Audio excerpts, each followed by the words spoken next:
देखिए, आप इस चक्कर में मत पड़ो। बीजेपी और बीजेपी के लिए कौन काम कर रहा है? बीजेपी कभी भी संविधान के पक्ष में नहीं है।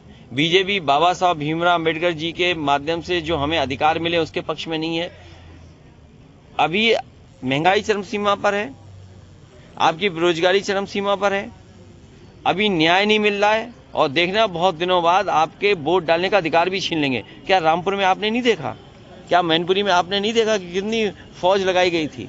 लेकिन हम बधाई देना चाहते हैं जनता को और अपने प्रेस के साथियों को जिन्होंने समय समय पर सरकार के खिलाफ और सच्ची खबरें दिखाई। कल मुख्यमंत्री जी ने नियुक्ति पत्र बांटे हैं यूपीपीसीए के कर्मियों को, जो नियुक्त अधिकारी हुए उनको, लेकिन उन्होंने एक सवाल खड़ा किया कि आपकी सरकार में जो चेयरमैन थे उन्होंने बदनाम कर दिया था, लेकिन आज ऐसा नहीं है। जो आयोग गठित है वो समाजवादी सरकार के समय का आयोग गठित है। बहुत सारी नौकरियां जो समाजवादी सरकार में निकली थी वो अभी भी आयोग पूरी नहीं कर पाया है। और मुझे तो कई बार ऐसा लगता है कि जो नौकरी मिलनी चाहिए नौजवान को वो सरकार जानबूझ के नहीं देना चाहती है। और कल तो मैं टीवी पर और कई जगह दे रहा था कि रोजगार की क्रांति आने वाली है। इससे बड़ा झूठ और क्या सकता है बीजेपी वालों का कि रोजगार की क्रांति। मुझे याद है फर्रुखाबाद में अभी अग्निवीर की भर्ती हुई थी, 1,26,000 लोगों ने फॉर्म भरा, मात्र मुझे लगता 200 नौजवानों को भी नौकरी नहीं मिली। अगर 1,26,000 फौज के लोग नौकरी भरेंगे और 200 की भी नौकरी नहीं मिलेगी तो कितना रोजगार चाहिए हमें भारत को? इस देश को सबसे ज्यादा रोजगार की जरूरत है, इस देश को सबसे ज्यादा नौकरी की जरूरत है, इस देश को इतना इंफ्रास्ट्रक्चर चाहिए जिससे लोग अपने आप कुछ काम कर सकें। पाकिस्तान के एक नेता है बिलावल भुट्टो, उन्होंने एक बयान दिया, उसकी आज पूरे देश में चर्चा है और जगह जगह प्रदर्शन धरने हो रहे हैं। देखिए, इन बातों में मत उलझो आप, हम इतनी दूर नहीं जाते हैं। भारतीय जनता पार्टी अपनी नाकामी छिपाने के लिए पाकिस्तान, नाकामी छिपाने के लिए रंग, नाकामी छिपाने के लिए रंग, इस तरह के मुद्दे समय समय पर भारतीय जनता पार्टी लाती है। Thank you. हमें आपको इटावा देखना है।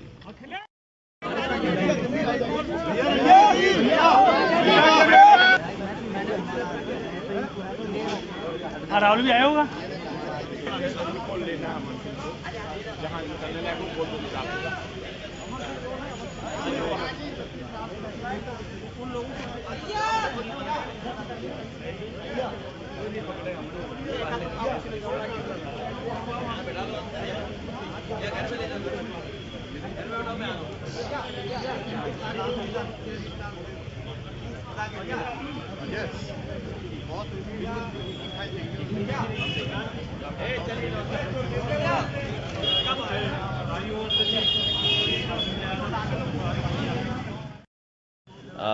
जिन कार्यकर्ताओं ने और जिन नेताओं ने बूथ पर पार्टी को जिताने का काम किया, जिन कार्यकर्ताओं ने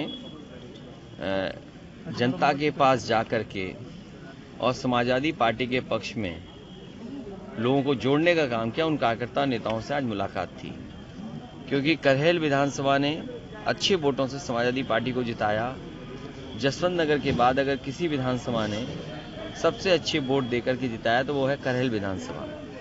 और केवल अभी लोकसभा में नहीं, इससे पहले भी जब चुनाव था उस समय भी आम चुनाव में बड़े बड़े नेता भारतीय जनता पार्टी के आए थे और बड़ी बड़ी बातें करके गए थे।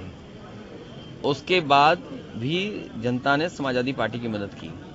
भारतीय जनता पार्टी बात करने में तो है बहुत आगे, इनकी बड़ी बड़ी बातें हैं, लेकिन जब सच्चाई जमीन पर देखते हैं तो शून्य दिखाई देता है। जो घोषणा भारतीय जनता पार्टी ने की, आज भारतीय जनता पार्टी को आकलन करना चाहिए कि दिल्ली और लखनऊ की सरकार ने क्या उन वादों को पूरा किया है। आज महंगाई चरम सीमा पर है, बेरोजगारी चरम सीमा पर है और हालात ऐसे पैदा कर दें कि न्याय नहीं मिल सकता। इस सरकार में अब न्याय की उम्मीद मत करिए। अधिकारी और कई ऐसे लोग हैं जो कुर्सियों पर बैठे हैं, वो भारतीय जनता पार्टी के कार्यकर्ता या पदाधिकारी बनकर के फैसला ले रहे हैं। अगर अधिकारी भारतीय जनता पार्टी के नेता बनकर के काम करेंगे तो न्याय कौन देगा? इस सरकार में जनता को न्याय नहीं मिलने वाला। हाल में ही आपने कानपुर की कस्टोडियल डेथ देखी, किस तरीके से पुलिस ने और वहाँ के लोगों का दबाव रहा होगा भारतीय जनता पार्टी के, किस तरीके से थाने में मारपीट हुई और बाद में उसकी जान चली गई। इसी तरह घटना कन्नौज में हुई है।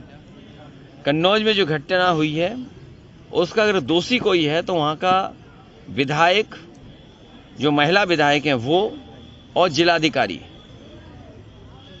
कार्यकर्ताओं को टारगेट किया जा रहा है समाजवादी पार्टी, खासकर क्या कह रहे हैं? ये भारतीय जनता पार्टी, मैंने इसीलिए कहा कि इस सरकार में जहाँ महंगाई चरम सीमा पर है, बेरोजगारी चरम सीमा पर है, वहीं न्याय की उम्मीद अब सरकार से नहीं कर सकते आप। निकाय चुनाव किस तरह से बिल्कुल सर पर आ गए? निकाय चुनाव जैसे आरक्षण तय होगा, समाजवादी पार्टी पूरी तैयार है, जनता के बीच जाएगी, क्योंकि कूड़े की समस्या, नाली की समस्या और जिस तरीके से जीएसटी से व्यापारियों को परेशान करने के लिए एकदम जीएसटी की टीमें निकल पड़ी। व्यापारी लोगों को मैं सावधान करना चाहता हूं, ये केवल चुनाव के लिए इन्होंने छापे रोके हैं। चुनाव के बाद आप देखना सबसे ज्यादा छापे व्यापारियों पे पड़ने जा रहे हैं। क्या लग रहा है सर, आज खजांची को बुलाया और आपने ट्वीट भी किया कि हर रंग से प्यार है, ये हर रंग का मतलब क्या है? ये मैंने नहीं खजांची को बुलाया, खजांची अपने आप आया। और खजांची का जो पहनावा था वो रंग आप समझ सकते हो, बहस में है रंग, उस रंग पे बहुत बहस हो रही है। हालांकि ऐसी बात मैं नहीं कहूंगा, आप खुद चीजें जानते हो। भारतीय जनता पार्टी ध्यान हटाने के लिए और जब नाकाम हो जाती है तो ध्यान भटकाने के लिए इस तरह की बहस छेड़ती है। उसमें हमारे मीडिया साथी भी शामिल हो जाते हैं। कौन सा रंग, हर रंग का एक अपना अलग महत्व है। अगर इस रंग का महत्व है तो कोई ऐसा नहीं है जो सम्मान न करता हो रंग का, लेकिन केवल टारगेट इसलिए करना कि वो किसी एक धर्म से जुड़े एक्टर हैं या धर्म से जुड़े लोग हैं, ये भारतीय जनता पार्टी की सोची समझी रणनीति है, षड्यंत्र है, और हर आदमी जानता है। देखिए, जब बीजेपी एक्सपोज हो जाए, बीजेपी की ये स्ट्रेटेजी एक्सपोज हो गई है, अब बीजेपी कोई नई स्ट्रेटेजी लानी चाहिए। रंग है, जाति है, धर्म है, ये सब स्ट्रेटेजी उनकी खत्म हो चुकी है। जनता निराश हो गई है। जनता चाहती है महंगाई का कोई रास्ता निकले, कैसे महंगाई कम हो, बेरोजगारी कैसे दूर हो, और हमारा प्रदेश और देश कैसे आगे बढ़े। ये तमाम लोग विदेश यात्रा पे गए हैं। मुझे उम्मीद है जब ये मंत्री विदेश यात्रा से लौटेंगे तो अपनी रिपोर्ट ये विधानसभा में टेबल करेंगे। भैया, पहले आजम साहब, उसके बाद और भी कई विधायक, इरफान सोलंकी को भी टारगेट किया जा रहा है। जितने भी समाजवादी पार्टी के लोग होंगे और जितने भी पत्रकार निष्पक्ष होंगे वो सब टारगेट पे होंगे। लेकिन जिस प्रकार से निवेश हो रहा है उत्तर प्रदेश में, सरकार खूब बड़ा चढ़ाकर प्रचार कर रही है। ग्लोबल समिट फरवरी में मैंने इसीलिए आपसे कहा कि जितने भी मंत्री और सरकार के लोग गए हैं, ये बुलाने गए हैं लोगों को, उद्योगपतियों को न्योता देने गए हैं, MOU साइन हो रहे हैं। और आप पत्रकार साथी हैं, बुद्धिजीवी हैं, इससे पहले भी कई एक्सरसाइज ऐसी हुई हैं। लखनऊ में कार्यक्रम हुए, दिल्ली में हुए, डिफेंस एक्सपो लगा, बड़े बड़े उद्योगपति बुलाए गए, MOU हुए। मैं ये जानना चाहता हूँ कि जो पहले MOU हुए वो कितने जमीन पर उतरे, और जो MOU भारत सरकार से हुए वो जमीन पर उत्तर प्रदेश में कितने उतरे। 1 डिस्ट्रिक्ट 1 प्रोडक्ट, वही 1 डिस्ट्रिक्ट 1 प्रोडक्ट कौन चला रहा था? भारतीय जनता पार्टी चला रही थी। भारतीय जनता पार्टी की सरकार ये बताए, मैनपुरी की तंबाकू है, ये 1 प्रोडक्ट है मैनपुरी का, बताओ तंबाकू के लिए क्या किया इन्होंने? या और बड़े प्रोजेक्ट चल रहे थे, उनके लिए क्या किया काम? अगर मैनपुरी में 1 डिस्ट्रिक्ट 1 प्रोडक्ट में ये बताएं कितना बजट दिया है, इटावा में 1 डिस्ट्रिक्ट 1 प्रोडक्ट में कितना बजट दिया है, फिरोजाबाद है 1 डिस्ट्रिक्ट 1 प्रोडक्ट में कितना इन्होंने बजट दिया है, और फिर जो पहले से इन्वेस्टमेंट मीट हो चुकी हैं, उन इन्वेस्टमेंट मीट के माध्यम से किस जिले में क्या आया है, कितना पैसा इन्वेस्ट हुआ, ये सरकार क्यों छिपा रही है, बता क्यों नहीं रही?